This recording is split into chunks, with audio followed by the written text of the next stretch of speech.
Hello students, last lecture में हमने conditional probability के बारे में स्टडी किया था, right?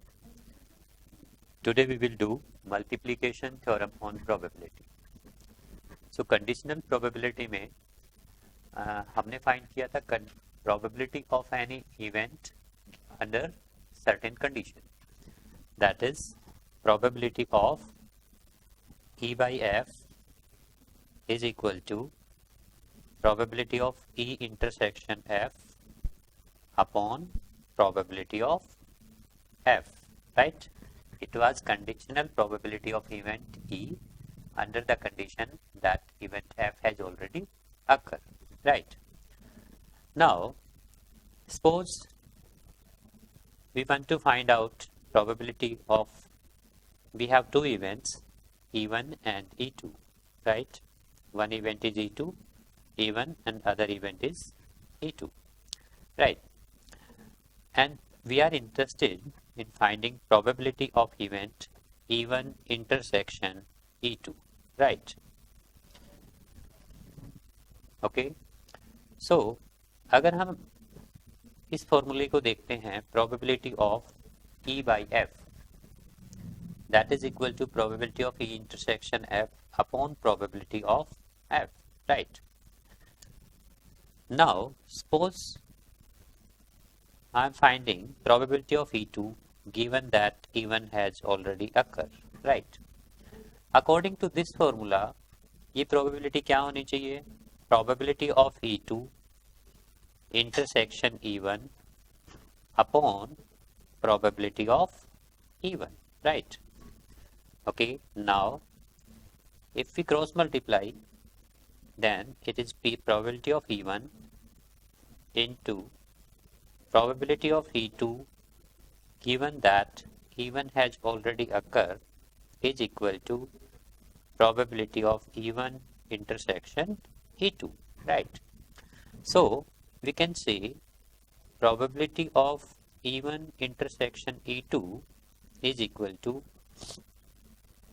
probability of E1 into probability of E2 given that E1 has already occurred, right? This is known as multiplication theorem on probability, right? So whenever we are interested in finding probability of intersection of two events, then their probability will be probability of one event into probability of another event under the condition that first event has already occurred, that is E1 has already occurred, right? Suppose we find probability of E intersection F, it means probability of both event, that is E and F both. So it will be probability of E into probability of F given that E has already occurred, right? So इस type से आप ये formula use कर सकते हैं। ये formula आपको कब यूज करना है? When you are interested in finding probability of intersection of two events, right? This is probability multiplication theorem on probability, right? So on the basis of this, let us try some question. Before that, यहाँ पर अगर आप देख रहे हैं probability of event E into probability of F by E, right? It means probability of F under the condition of E. Sometime event F becomes independent of E, right? Event F E पे depend नहीं करता, right? In that case, probability of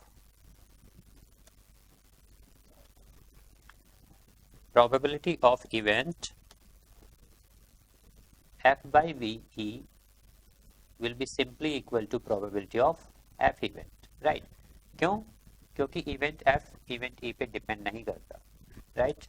So in that case, our this term will replaced by probability of E intersection F will be equal to probability of E into probability of F, probability of F, right? Because event F by E is replaced by event F. Okay, so this formula will be used when events will be independent, or we can say whenever two events are independent, probability of their intersection will be simply equal to multiplication of their individual probabilities, right?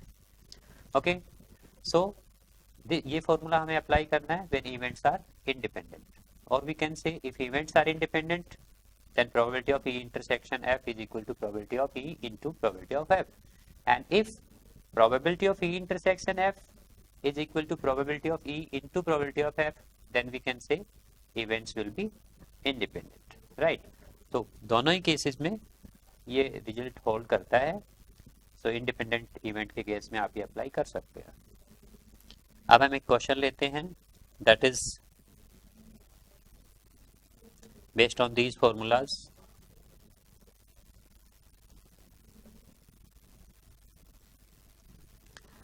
Suppose we have a question, it is from exercise 13.2, page number 546.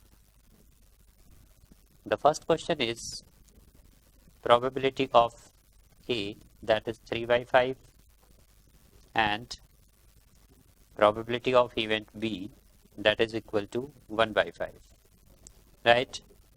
And हमें find करना है probability of A intersection B, probability of A intersection B, and हमें ये given है events are independent. So अभी हमने just learn किया है कि probability of A intersection B is equal to probability of A into probability of B in case of independent, और यहाँ पर हमें given है events independent है. So it is equal to 3 by 5 into 1 by 5, that is 3 by 25, right? So इस type से आप ये अप्लाई कर सकते हैं. Let us see question number 2. Two cards are drawn at random without replacement from a pack of 52 cards. Total हमारे पास 52 cards हैं, और यहाँ से हमने कितने कार्ड ड्रॉ किए हैं? 2 कार्ड्स ड्रॉ किए हैं, राइट? 2 कार्ड्स ड्रॉ करने हैं. Find the probability that both are black. एक बात आपको यहाँ स्पेशली ध्यान रखनी है कि हमने जो 2 कार्ड निकाले हैं they are without replacement. First card हमने निकाला, उसके बाद उसको बाहर रखा, और फिर सेकंड कार्ड विड्रॉ किया, right? That is without replacement. And हमें फाइंड करना है, find the probability that both cards are black, right? So even event हम अज्यूम करेंगे कि first drawn card is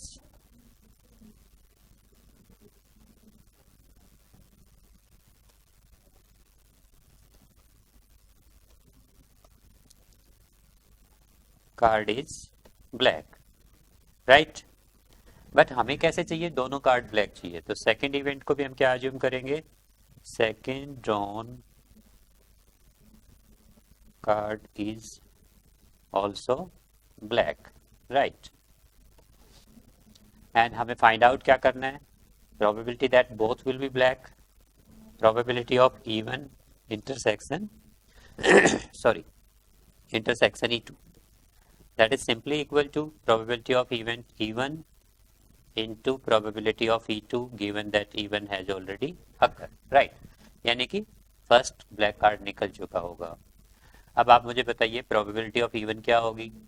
probability of even, total हमारे पास 52 cards हैं, जिसको हम डिवाइड करें, 26 हमारे पास ब्लैक हैं और 26 रेड हैं. यहाँ से आपको एक ब्लैक कार्ड चाहिए. 26 ब्लैक में से आपको एक black card find out withdraw करना है.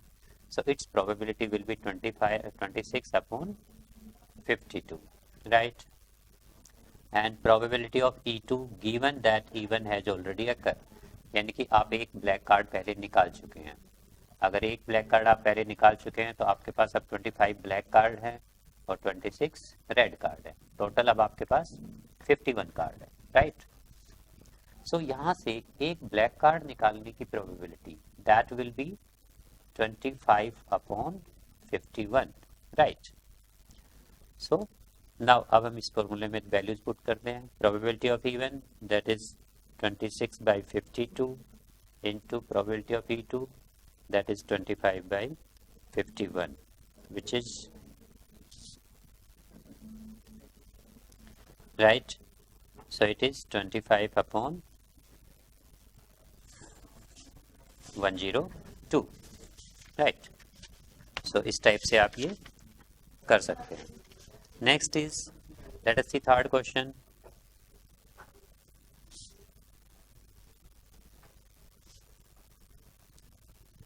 The third question is, a box of orange is inspected by examining 3 randomly selected orange drawn without replacement. If all the 3 oranges are good, the box is approved for sale. Otherwise, it is rejected.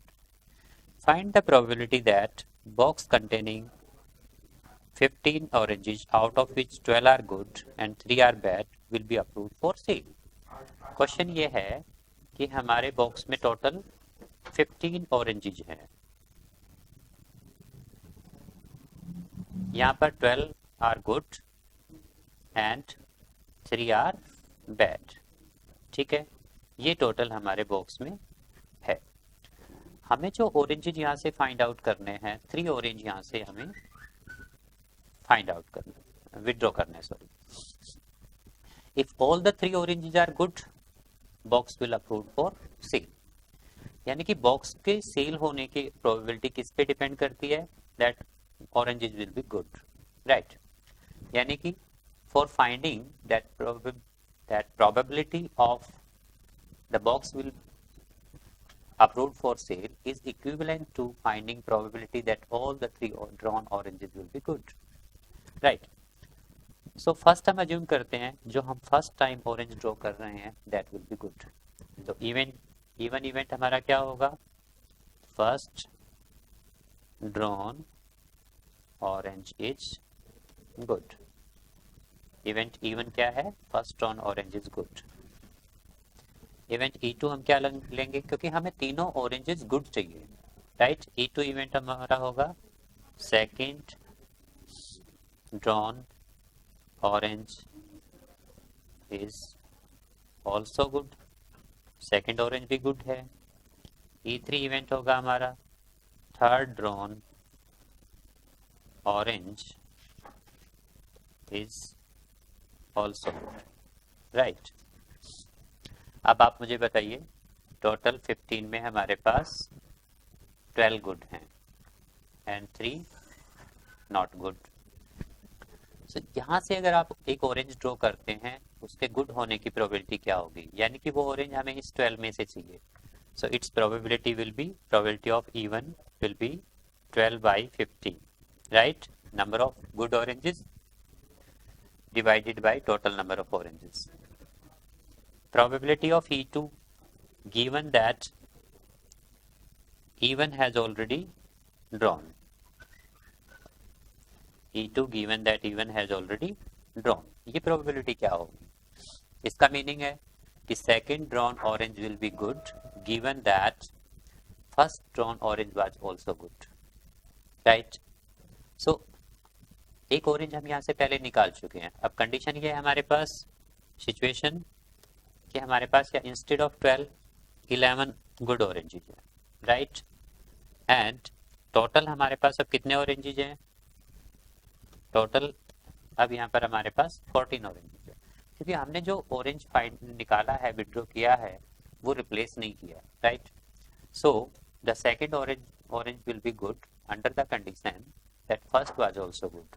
Its probability is 11/14, right. Similarly, probability of E1, sorry, not even E3.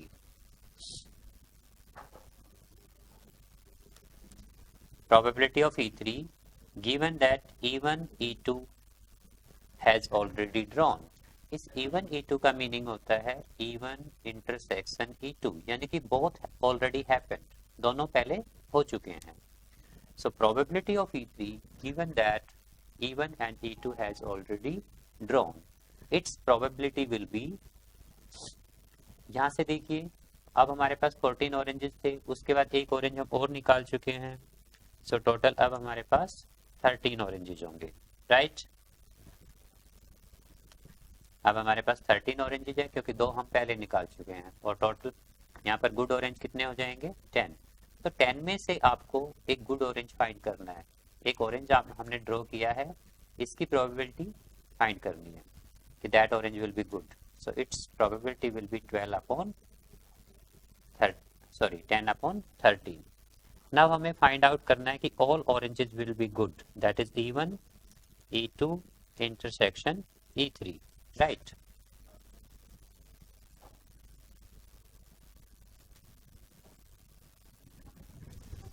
which is equal to probability of E1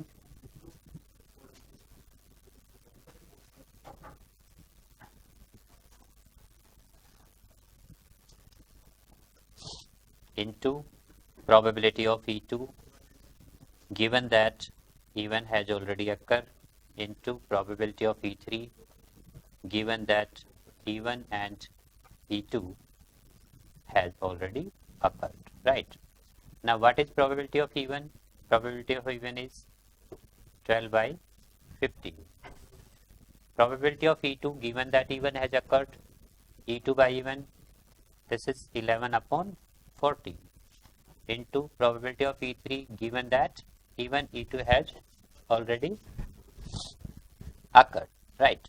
Its probability is 10 by 30. Fine. So this is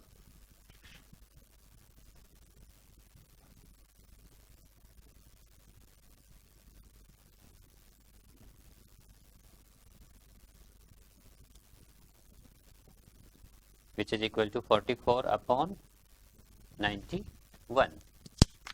ये हमारी probability है that all drawn oranges will be good, right?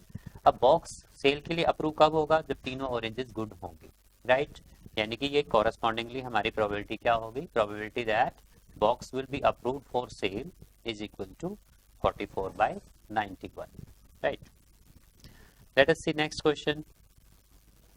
That is question number 4. A fair coin and unbiased die are tossed. That A be the event head appears on the coin. Fair coin and unbiased die को हमने toss किया है. A be the event head appears on the coin.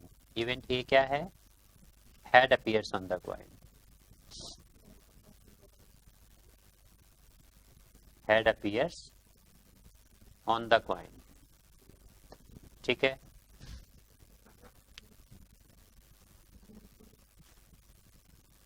Event B क्या है? Event B है 3 on the die. Event B है हमारा 3 comes on the die, right? And check whether event A and B are independent or not. तो first of all हमने एक coin और die को टॉस किया है, तो सैंपल स्पेस हमारा क्या होगा? क्वाइन पे हो सकता है हेड आई और डाई के ऊपर 1. सो H1 H2 H3 H4 H5 H6, right? T1 T2 T3 T4 T5 T6, right? ये हमारा क्या होगा? Sample space. इवेंट ए है head appears on the coin, that is H1 H2 H3 H4 H5 H6 head appears on the coin. Event B है हमारा 3 on the die, that is H3 T3, right? So A intersection B क्या होगा यहाँ पर? A intersection will be H3, क्योंकि H3 दोनों में common है, right? Probability of A intersection B, that is, अच्छा, सैंपल स्पेस में हमारे कितने आउटकम्स हैं? Total 12. So probability of A intersection B, क्योंकि A intersection B में only one outcome है, so इसकी probability होगी 1/12.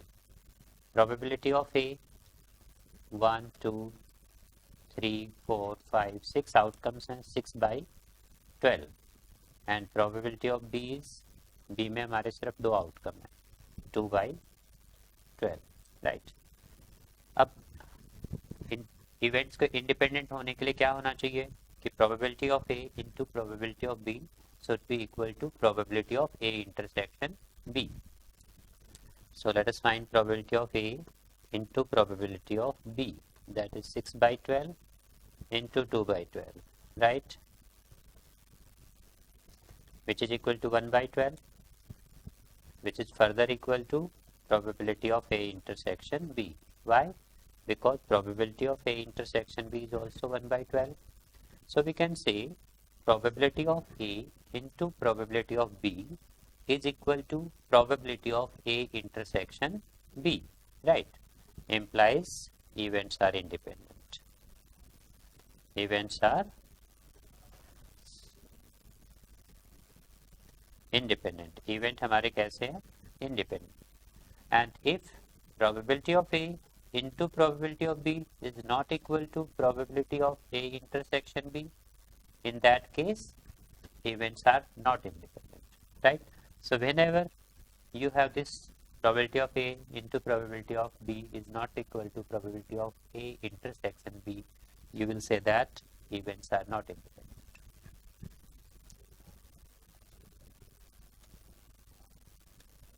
Okay, let us see fifth question. A die marked with 1, 2, 3 in red and 4, 5, 6 in green is tossed. Die के ऊपर जो 1, 2, 3 places जिन faces पे लिखा है 1, 2, 3 वो किस कलर में है? रेड में. So we can say 1 red, यानी कि 1 रेड कलर में है, 2 रेड, 3 रेड, राइट. इस टाइप से हम इनको लिख सकते हैं. And 4 green, 5 green, 6 green, and so on, right? Now A event हमें number is even. Event A क्या है? Number is even, right? And event B is number is red. Number is red.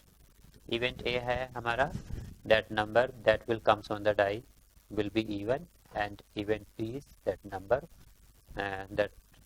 that will come on the die if die is rolled will be red, right? And हमें check करना है are these events independent or not. So same formula हम apply करेंगे जो last question में किया था. A event A में हमारे पास कौन कौन से आउटकम्स हैं? Number is even. Even number हमारे पास है 2, so it will be 2 red. Second is 4 green and fifth is 6 green. And event B है हमारे पास. बी में क्या है? Number is red, 2. So red में हमारे पास है 1 रेड, 2 रेड एंड 3 रेड. अगर दोनों इवेंट्स का इंटरसेक्शन किया जाए A intersection B, that is equal to A intersection B क्या होगा? कॉमन हमारे पास 2 रेड है यहाँ पर, 2 रेड, ये आउटकम हमारा कॉमन है. So we can say probability of A. Probability of A will be, बताइए. टोटल हमारे पास 1, 2, 3, 4, 5, 6 आउटकम्स हैं. 6 में से इवेंट A में हमारे 3 आउटकम्स हैं, तो 3/6. Probability of B that is also 3/6, and probability of A intersection B is equal to A intersection B की probability क्या होगी? 1/12.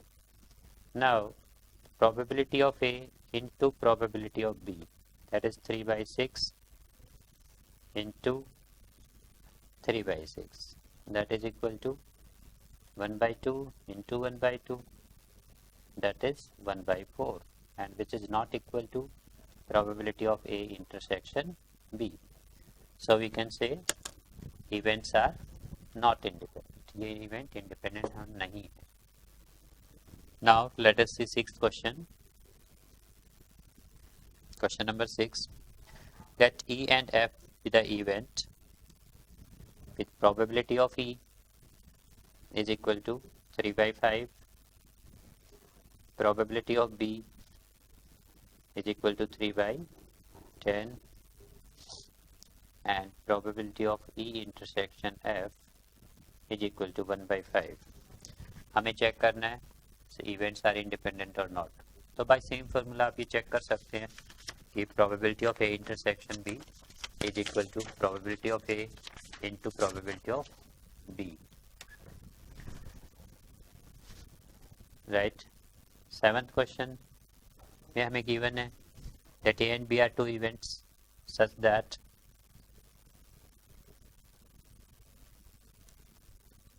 probability of A, that is equal to half. Probability of A is equal to half, and probability of A union B is equal to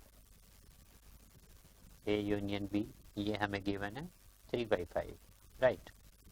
And probability of B is equal to P given है. ठीक है. Find P if they are mutually exclusive. P की probability हमें find करनी है, and events हमें कैसे दिए हैं? Mutually exclusive. Mutually exclusive events कैसे होते हैं? जिनका intersection phi हो. This is A, this is B. Here E intersection B is equal to phi.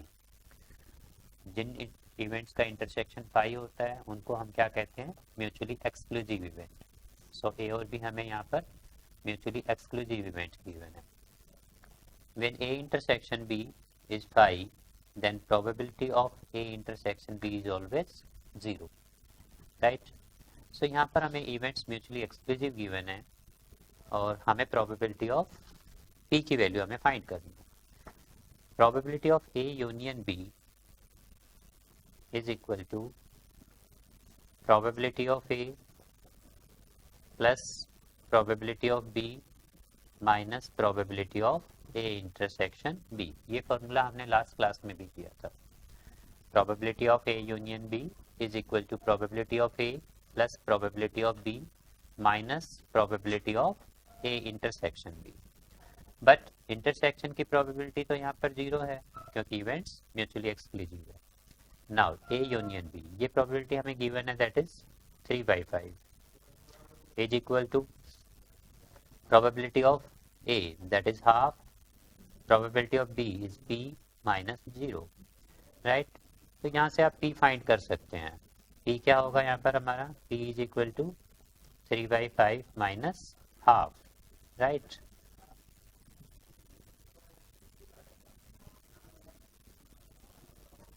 That is 1 by 10.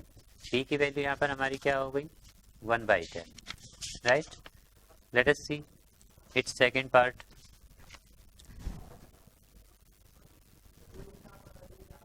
Second part में हमें गिवन है events are independent. Here events are independent, so probability of A intersection B किसके equal होगी? Probability of A into probability of B, right? Independent events के लिए ऐसा होता है, राइट?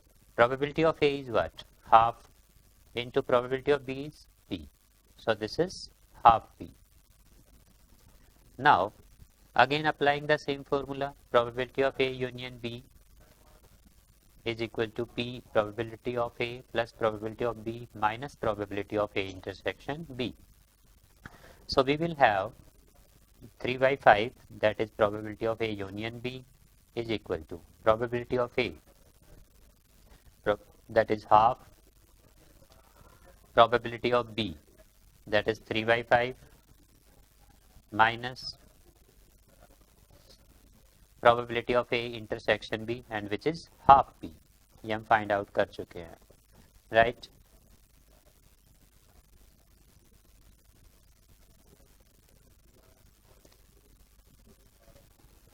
प्रोबेबिलिटी ऑफ बी हमें क्या गिवन है, पी, सो यहाँ पर हमें पी रखना होगा। So 3/5 minus half is equal to p minus half p, that is half of p,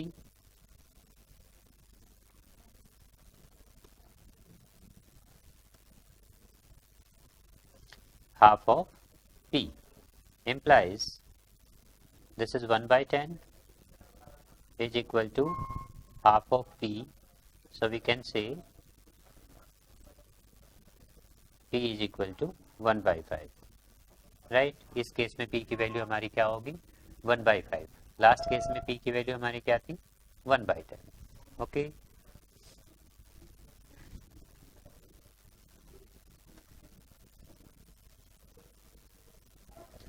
now let us do 9th question. If A and B are two events such that probability of A is 1/4,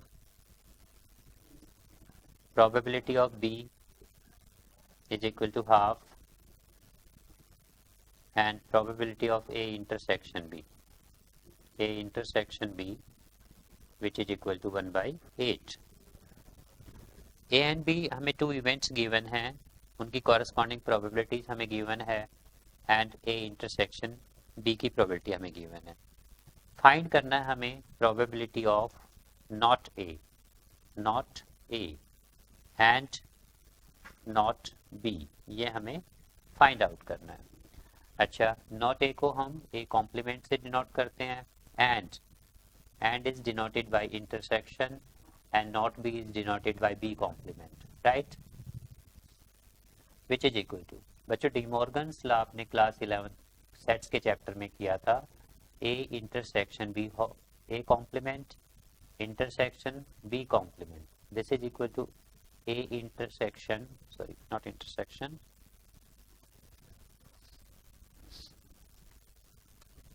this is A union B whole complement, किसके equal होता है, A union B whole complement के equal, right? So we can write it as probability of A complement intersection B complement, which is further equal to probability of A union B whole complement. Class 11th में हमने सीखा था कि probability of any event plus probability of its complement is equal to 1। किसी भी event और उसके complement की प्रोबेबिलिटी का सम 1 के इक्वल होता है। सो अगर हमें किसी के कॉम्प्लीमेंट की प्रोबेबिलिटी फाइंड करनी है, probability of A complement that is equal to 1 minus probability of A, right. So यहाँ पर हमें A यूनियन B के कॉम्प्लीमेंट की प्रोबेबिलिटी फाइंड करनी है, so it will be 1 minus probability of A union B। For that हमें A union B की probability find करनी होगी। So probability of A union B, इसके लिए फिर से प्रोबेबिलिटी में जहां भी आप कोई फॉर्मूला यूज करते हैं उसको लिखिएगा जरूर, probability of A plus probability of B minus probability of A intersection B, right. Now this is 1/4 and probability of B is half minus intersection की probability क्या है, 1/8, right? Now 8 is LCM,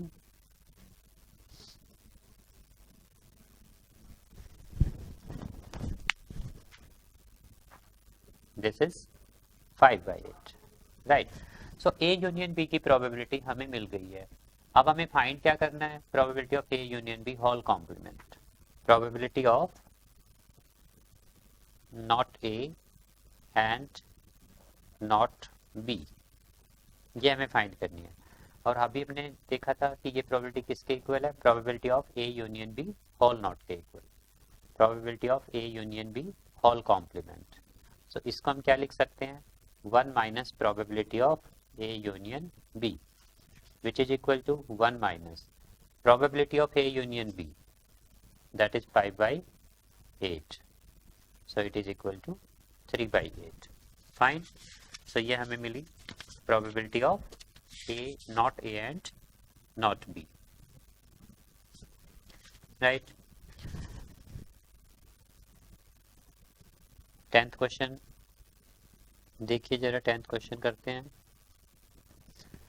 question 10 में हमें given है event A and B are such that probability of A given है, probability of B हमें given है and probability of not A और नॉट बी हमें गिवन है, और हमें चेक करना है दैट इवेंट्स आर इंडिपेंडेंट और not, right. So probability of A that is half, probability of B that is 7 by 12, and probability of not A or not B, not B, not B को आप A complement से लिख सकते हैं और not B, right. ये हमें given है 1/4। हमें चेक करना है इवेंट्स आर इंडिपेंडेंट और नॉट। उसके लिए आपको चेक करना होगा probability of A intersection B is equal to probability of A into probability of B. अगर ये प्रोबेबिलिटी इक्वल हैं दोनों, then events will be independent, otherwise not. So now probability of A not और B not, probability of A not और होता है बच्चों union and is intersection, और क्या है, और is union and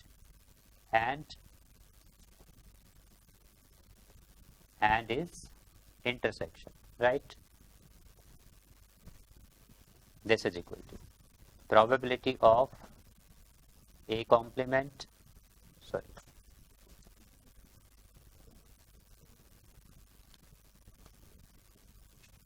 A intersection B whole complement, right, which is equal to, अभी पिछले ही क्वेश्चन में मैंने आपको बताया था probability of A intersection B whole complement, किसी भी सेट के कॉम्प्लीमेंट की प्रोबेबिलिटी क्या होती है, 1 minus probability of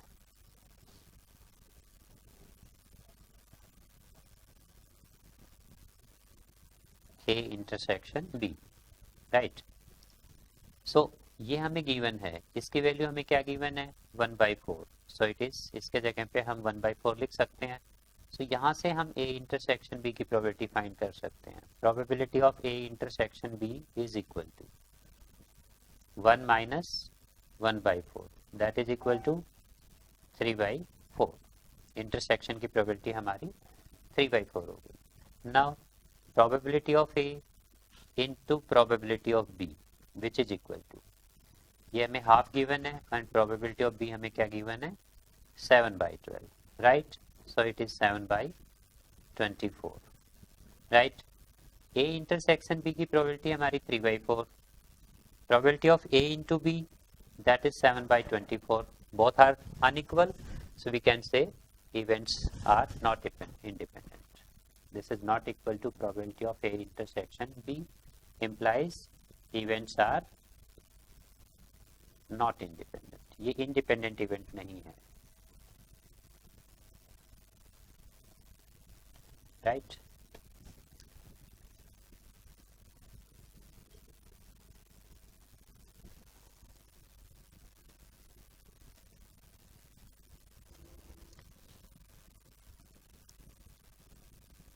Let us see 11th question, and the question is given two independent event A and B such that probability of event A that is 0.3, event A की probability हमें 0.3 given है, probability of B is 0.6, और हमें find करना है, काफी सारे parts हैं इसमें, हम फोर्थ पार्ट करते हैं इसके लिए, right.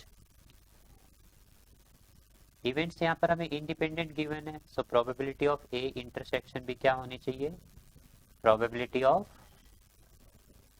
A into probability of B which is equal to probability of A is 0.3 into probability of B is 0.6, so it is 0.18। A intersection B की प्रोबेबिलिटी यहाँ से हमें मिल गई। फोर्थ पार्ट में हमें फाइंड करना है प्रोबेबिलिटी ऑफ, इससे पहले हम थर्ड पार्ट करते हैं।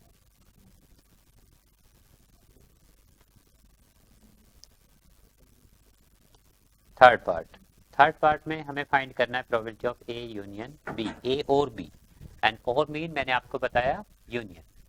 सो प्रोबेबिलिटी ऑफ ए और B, that will be probability of A plus probability of B minus probability of A intersection B, which is 0.3 plus 0.6 minus 0.18, that is 0.9 minus 0.18, 0.72. Union की probability हमारी क्या होगी? 0.72. Fourth part, यहाँ पर हमें find करना है probability of neither A, that is A complement, nor B, that is B complement, nor is intersection, right?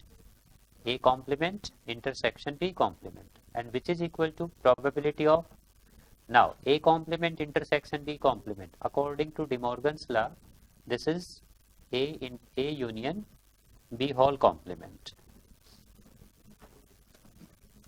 This is A union B whole complement, right? So we can write it as 1 minus probability of A union B, 1 minus 0.72, right? So it will be 0.28. So probability of A naught intersection B naught हमारी क्या हो गई? 0.28.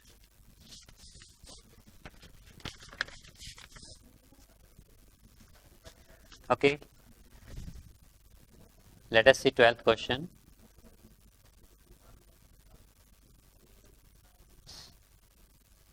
12th question में हमें given है a die is tossed thrice, find the probability of getting an odd number at least one. die को कितनी बार toss किया है? 3 times. Total number of outcomes क्या होंगे? Total number of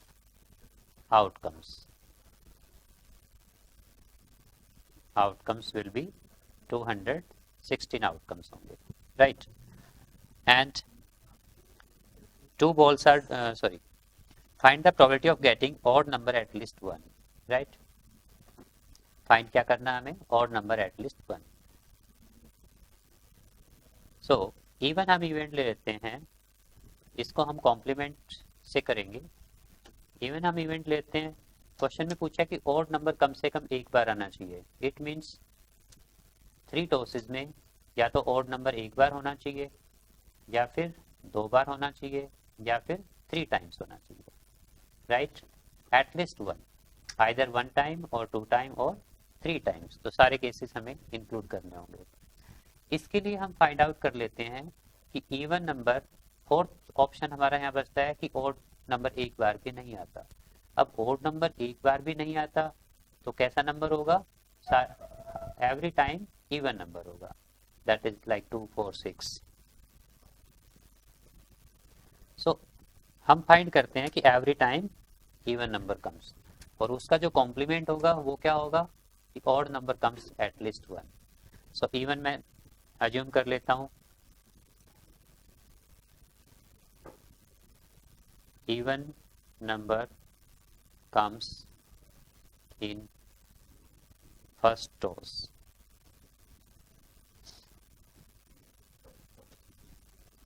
first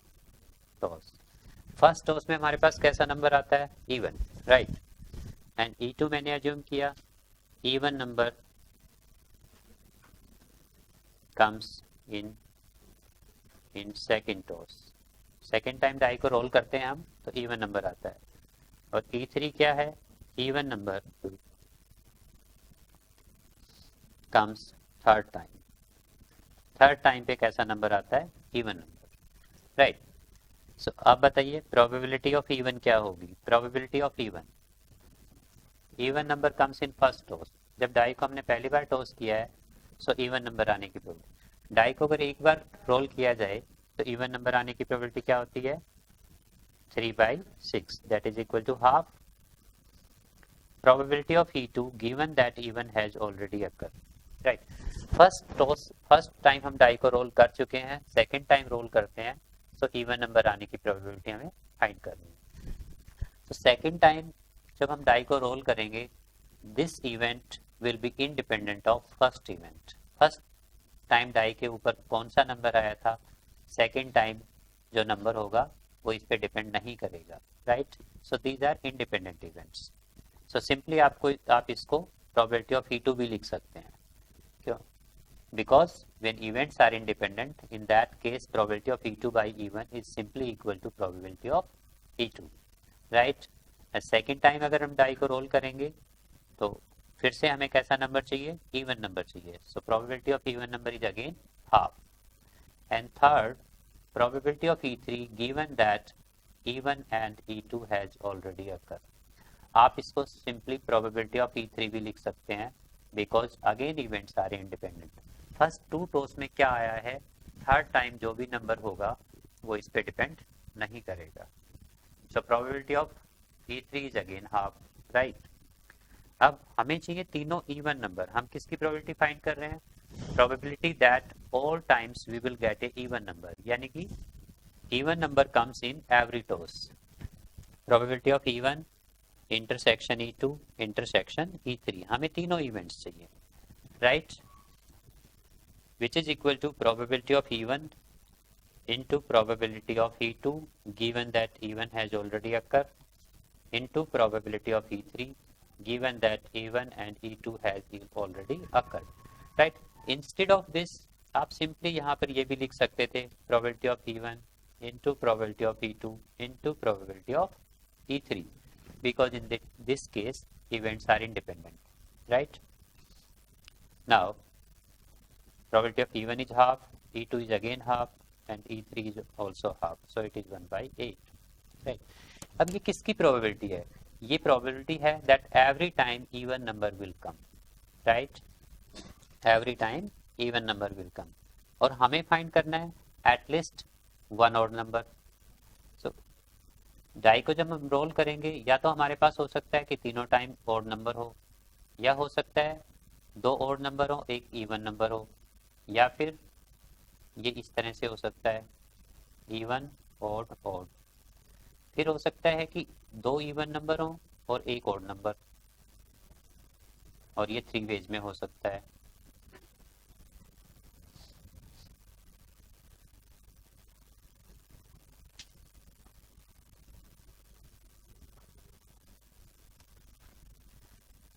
even, right, और every time even number. Total 8 possible outcomes यहाँ पर हमारे पास हैं, राइट। हमने जो फाइंड किया कि every time even number, every time even number यानी कि तीनों बार हमारा नंबर कैसा है, इवन है। सो बाकी क्या बचा, बाकी जो बचेंगे उन सभी आउटकम्स में एटलीस्ट एक नंबर और जरूर होगा। सो ये क्या हो गया, complement of this event, right. So probability of at least one even, at least one odd number is equal to 1 minus probability of all even number, right। 1 minus probability of all even number हम find कर चुके हैं, which is 1 by 8, so it is 1 minus 1 by 8, that is 7 by 8, right, which is our required probability।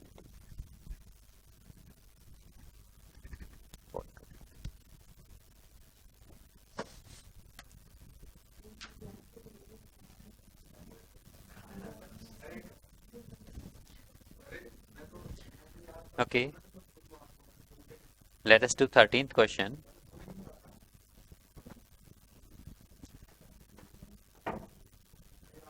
Two balls are drawn randomly with replacement from a box containing 10 black ball and 8 red ball.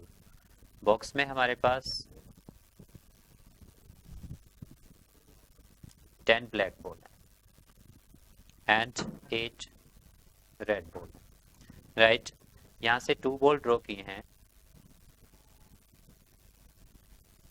Right, और हमें find करना है probability of that both ball are red. So even event हम suppose कर लेते हैं, even event हमारा क्या होगा, first drawn ball is red, E2 event is second drawn ball is also red, right? So probability of even, total हमारे पास 8 red ball है and हमें ये 8 बॉल की 8 बॉल में से 1 बॉल ड्रॉ करनी है, so its probability will be 8 upon 18, right? Probability of E2 given that even has already occurred, ये probability क्या होगी? E2 का मीनिंग है second drawn ball is also red given that first drawn ball was red, right? So यहाँ पर जो ball हम निकाल रहे हैं वो एक साथ ड्रॉ किए हम दोनों, sorry, with replacement. First ball को रिप्लेस कर दिया, सो रिप्लेस कर दिया तो सिमिलर सिचुएशन हमारे पास सेकेंड टाइम होगी। So probability of E2 that is second drawn ball is red given that first was red, इस केस में बॉल रिप्लेस करने के बाद अगेन हमारे पास 10 ब्लैक बॉल हैं एंड 8 रेड बॉल हैं। सो अब E2 की प्रोबेबिलिटी हमारे पास फिर से क्या होगी? 8/18, right? Now probability of E1 intersection E2, यानी कि बोथ आर रेड, बोथ के लिए हमें दोनों का इंटरसेक्शन चाहिए। इंटरसेक्शन मीन मैंने आपको पहले भी बताया है, both. So probability of E1 into probability of E2 given that E1 has already occurred, right? That is 8/18 into 8/18.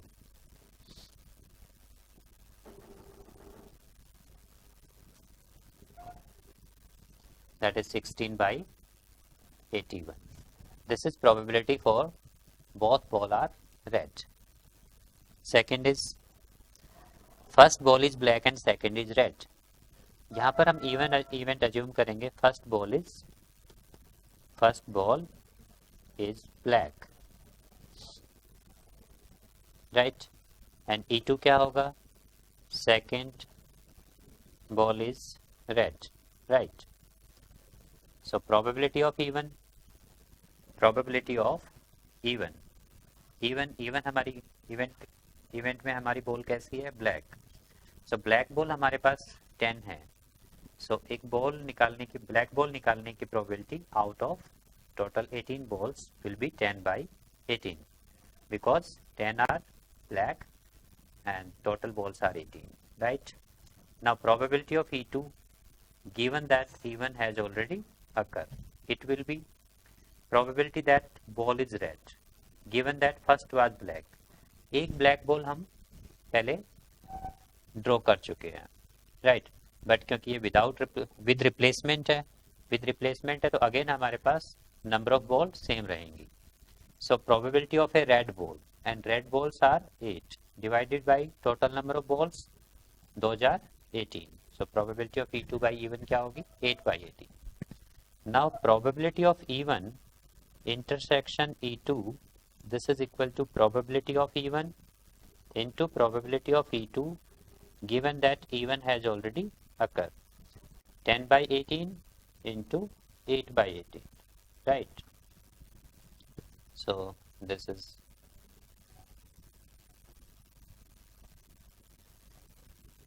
20/81, right?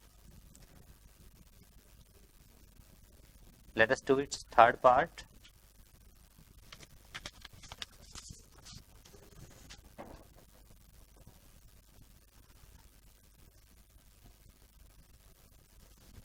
Third part is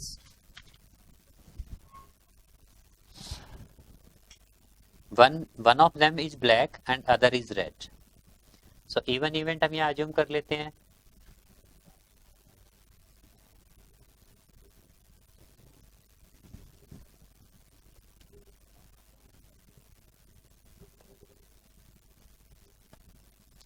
हमें फाइंड करना है probability one is black and other red ball, right? इसको आप लिख सकते हैं probability of black red और red black, ये हमें फाइंड करना है, राइट। सो E1 E2 की बजाय इसको आप डायरेक्ट भी कर सकते हैं, probability of black red plus probability of red black. So probability of A black ball, total हमारे पास 10 ब्लैक बॉल हैं, 8 रेड बॉल हैं, right. So probability of black ball क्या होगी, 10/18 into red ball, red ball की probability होगी हमारी 8/18, right, plus probability of red ball, red ball की probability हो गई हमारी 8/18 into probability of black ball, that is again 10/18 because number of ball will remain same. So this is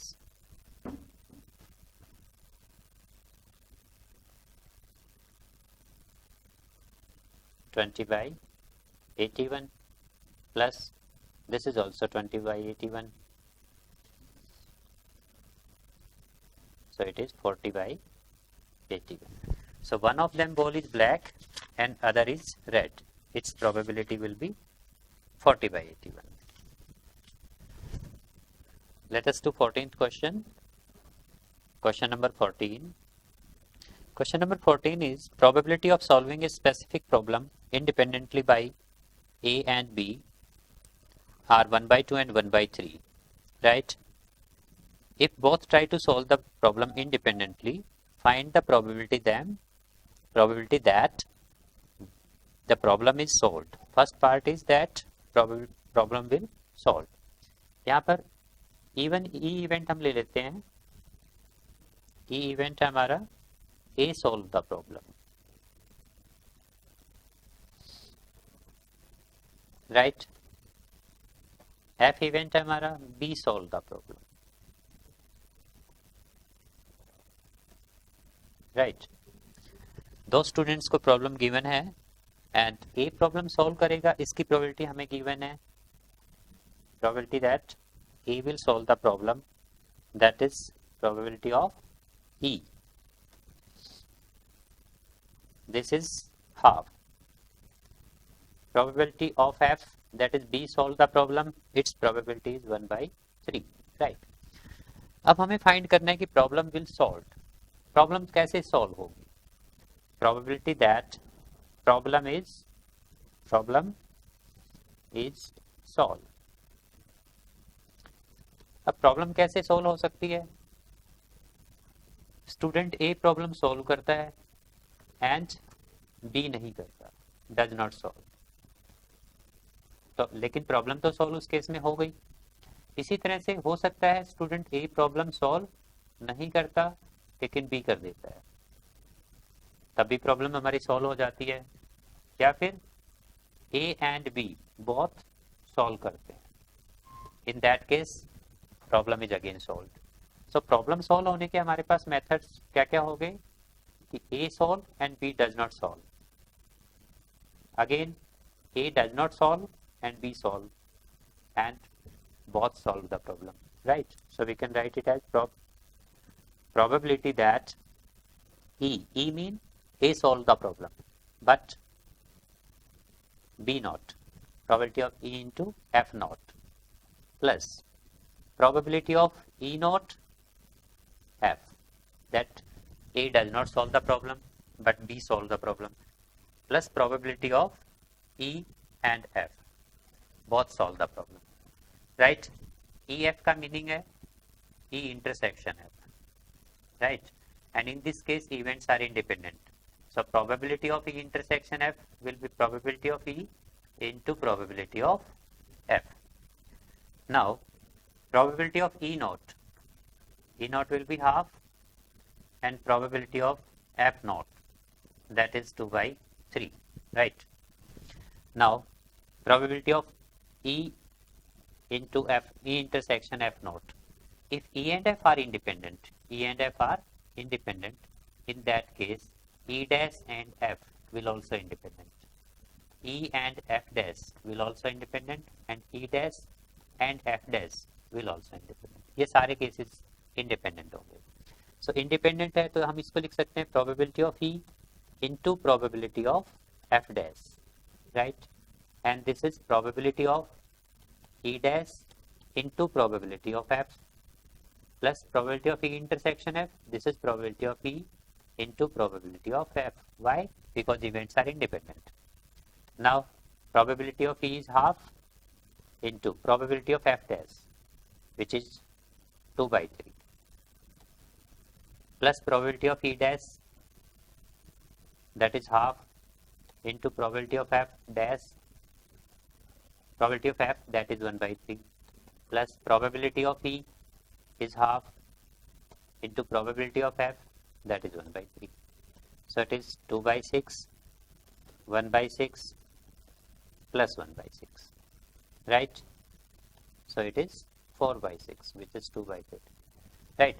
So problem will solve, its probability is 2 by 3. इसके second part में हमें given है exactly one of the student solve the problem. सिर्फ दोनों में से एक ही student problem solve करता है. Probability that exactly one solve the problem. It means probability that A solve the problem but B does not solve.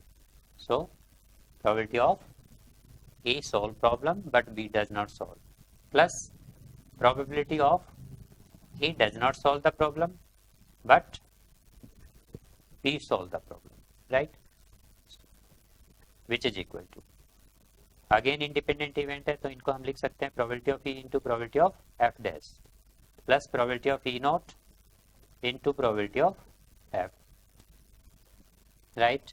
Now what is probability of E?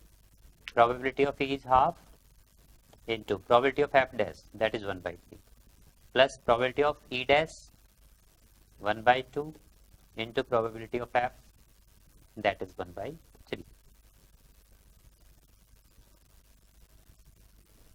which is equal to 2 by 6 plus 1 by 6, 3 by 6, that is half.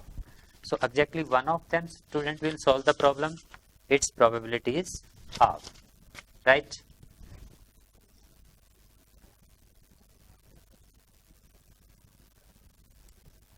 Question 15th. Let us do first part of question 15. One card is drawn from Wevel's pack of 52 cards. In which of the following cases are independent, right? First part में event E हमें given है card drawn is spade. Card drawn is spade. E2 F हमें क्या given है? F is card drawn is an ace card. Card drawn is ace card, right? So total 52 cards हैं हमारे पास. 52 में हमारे पास spade है 13, स्पेड कार्ड है हमारे 13, right? एंड एस कार्ड क्या है 4, right? So probability of E that card drawn is spade, total 13 spade है हमारे पास, so its probability will be 13 by 52. Probability of F that card is an ace card, total हमारे पास 4 ace card होते हैं, so its probability will be 4 by 52. And probability of E intersection F that card will be both spade and ace, and in 52 cards में हमारे पास सिर्फ एक card ऐसा होता है which is ace of spade, right? एक कार्ड हमारे पास ace of spade है, so its probability will be 1 by 52. Now probability of E into probability of F, which will be 13 by 52 into 4 by 52, right? So it is 1 by 52. So we can say probability of E into F into probability of F is equal to probability of E intersection F. Hence events are independent, right?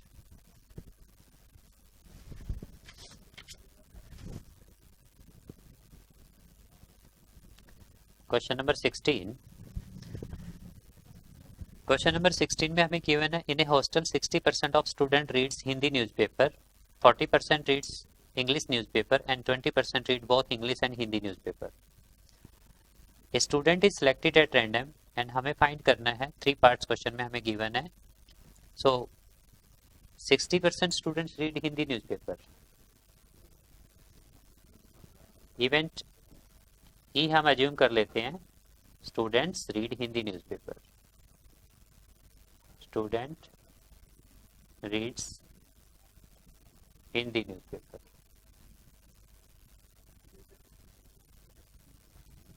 F event है हमारा, student reads English newspaper, right. Probability of E होगी English newspaper read करने, Hindi newspaper read करने वाले students हैं 60%, सो probability of E will be 60/100।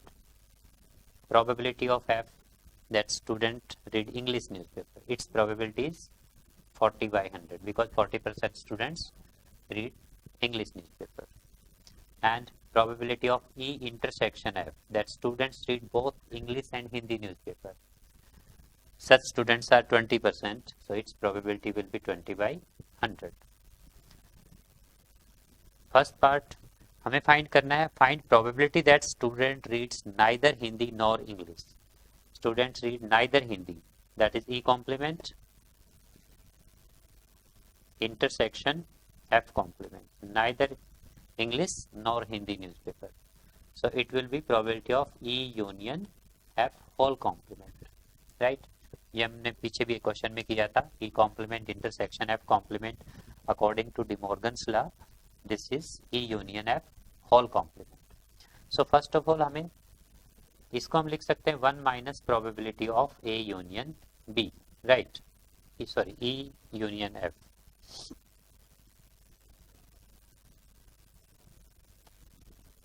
E union F, right, 1 minus.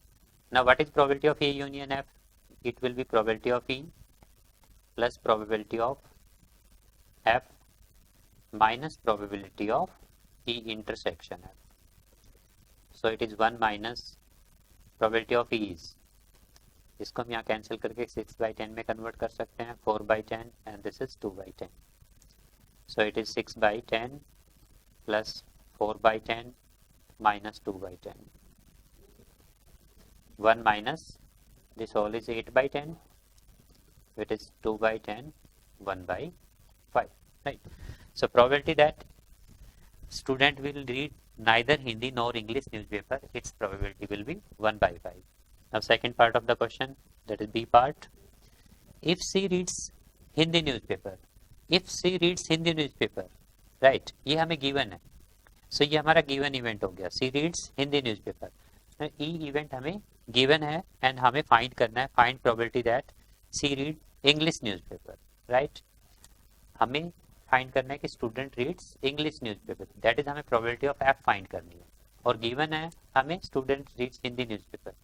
सो ये last exercise के concept का क्वेश्चन हो गया, हमें फाइंड करना है E/F and its probability is E intersection F upon probability of F, which is equal to probability of E intersection F। Now E intersection F, its probability is 2/10 upon probability of F, that is 4/10, इन दोनों को हम cancel कर सकते हैं, 2/4 that is half, right। Similar way में आपको third part try करना है। Let us do 18th question, 2 events A and B will be independent if event independent होते हैं, in that case probability of A intersection B is equal to probability of A into probability of B. अगर events independent हैं तो A intersection B की probability हमारी probability of A into probability of B के equal होगी। अब हमें देखना है कि इनमें से कौन सा पार्ट करेक्ट है, राइट। फर्स्ट पार्ट में हमें गिवन है part A and B are mutually exclusive, right. Mutually exclusive और इंडिपेंडेंट दो अलग कॉन्सेप्ट हैं। एक्सक्लूसिव इवेंट्स कब होते हैं? When their intersection is 5, right, and in that case probability of A intersection B क्या होगी? 0। बट इंडिपेंडेंट के केस में क्या होता है? Probability of A intersection B is equal to probability of A into probability of B. So first part independent का मतलब mutually exclusive बिल्कुल भी नहीं होता।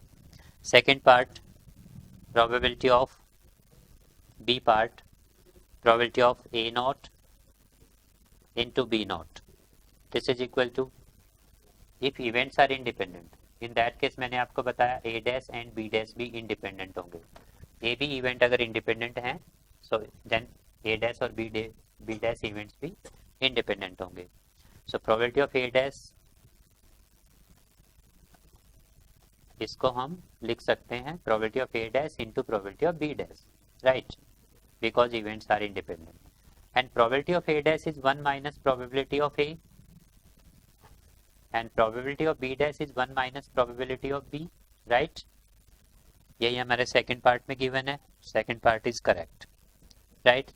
थर्ड पार्ट में सी पार्ट में हमें गिवन है probability of a is equal to probability of b। Independent का मीनिंग ये बिल्कुल भी नहीं होता। फोर्थ पार्ट डी में हमें गिवन है probability of a plus probability of b is equal to 1। No, ऐसा सिर्फ तभी होता है when events are exhaustive event, यानी कि जो दो इवेंट हैं ए एंड बी उनका यूनियन सैंपल स्पेस के इक्वल है। In that case probability of A plus probability of B is equal to 1, but not in case of independent events, right. एक example है, दैट इज एग्जांपल नंबर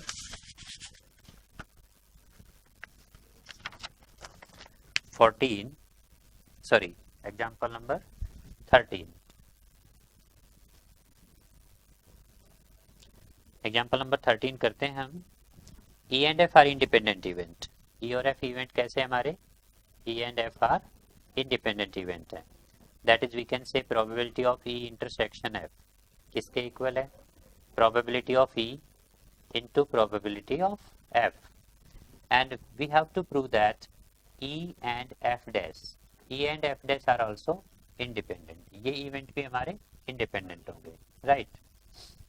यानी कि इसको prove करने के लिए कि इन E and F dash independent है, हम प्रूव करेंगे probability of E intersection F dash is equal to probability of E into probability of F dash. अगर इन दोनों की प्रोबेबिलिटी इक्वल है सो हम कह सकते हैं event E and F dash will be independent, right. So अगर हम वेन डायग्राम को देखें, suppose this is event E and this is event F.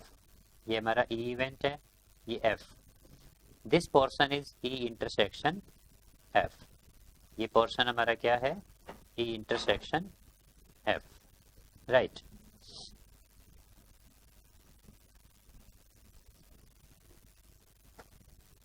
This part, red part is E intersection F complement. This is E intersection F complement, and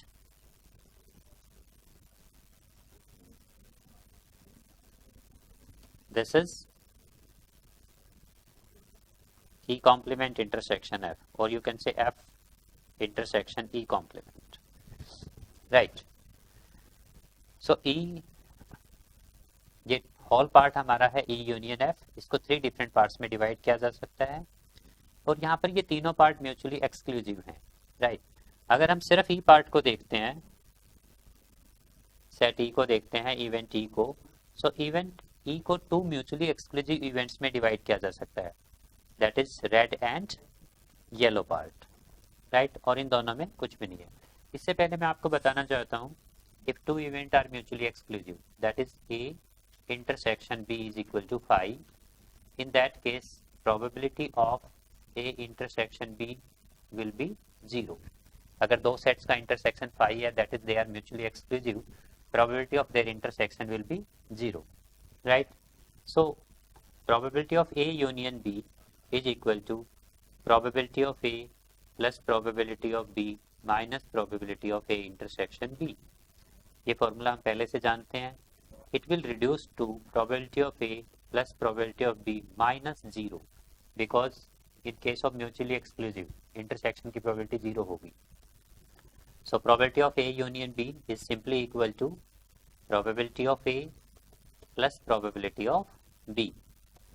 This is for mutually exclusive events, right? यहाँ पर आप देख सकते हैं event E intersection F dash and E intersection F both are mutually exclusive है. दोनों में कुछ भी कॉमन नहीं. इवेंट E को मैं लिख रहा हूँ E is equal to E intersection F dash union E intersection F. अगर इन दोनों सेट्स का आप यूनियन करेंगे then it will be equal to E, right? So probability of E is equal to probability of E intersection F dash union E intersection F, right? And अभी हमने देखा if events are mutually exclusive then probability of their union is equal to probability of first event plus probability of second event. यहाँ पर हमारे जो दो mutually exclusive events हैं those are E intersection F dash and E intersection F. So ये probability क्या होगी? Probability of E intersection F dash plus probability of E intersection F, right? Now probability of E is equal to this, but E and F are independent event. So probability of E is equal to probability of E intersection F dash plus this is probability of E into probability of F, right? इसको हम left side पे transpose कर सकते हैं. Probability of E minus probability of E into probability of F. This is equal to probability of E intersection F dash, right? Left side से हम probability of E common रख सकते हैं. So it will be 1 minus probability of F, which is equal to probability of E intersection F dash. So we can say probability of E intersection F dash is equal to probability of E. Now, what is 1 minus probability of F? That is probability of F complement, right? 1 minus probability of F is probability of F complement. So now we have probability of E intersection F dash is equal to probability of E into probability of F dash, and वही हमें prove करना था. It means E and F dash are independent event, right? So हमें given था event E and F are independent, and हमें prove करना था event E and F dash will also independent, right? So we can say if E and F are independent, event E and F dash will be independent event, right? In next topic we will start Bayes theorem.